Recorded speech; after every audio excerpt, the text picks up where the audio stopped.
শাড়িটা কেনার পরে আজকে প্রায় 2 মাস হয়ে গেছে, পরা হয় নাই। আজকে পরলাম কারণ ছোট ভাইয়ের বাসায় গেট টুগেদার অনুষ্ঠান, অনেক গেস্ট আসবে, তাই একটু মনের মতন করে সাজছি।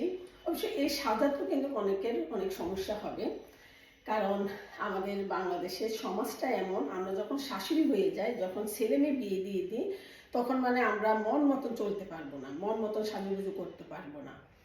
কিন্তু এটা চিন্তা করে না যে আমাদের বাংলাদেশে আমাদের অল্প বয়সে বিয়ে হয়ে যায়, অল্প বয়সে আমরা মা হই, অল্প বয়সে আমরা আবার শাশুড়ি হই।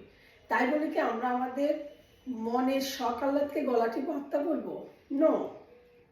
আপনার মনে যেমন চায় আপনি তেমনভাবে সাজবেন, আপনি ওইভাবে চলবেন, ওইভাবে পোশাক পরবেন। কারণ পাশের লোকে কিছু বলবে।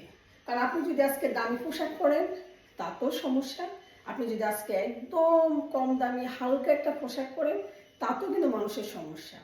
পাশের লোকে কিছু বলবে, তাই কে কি বলছে সেদিকে না তাকিয়ে আপনি আপনার মতো চলুন। সব শাশুড়ি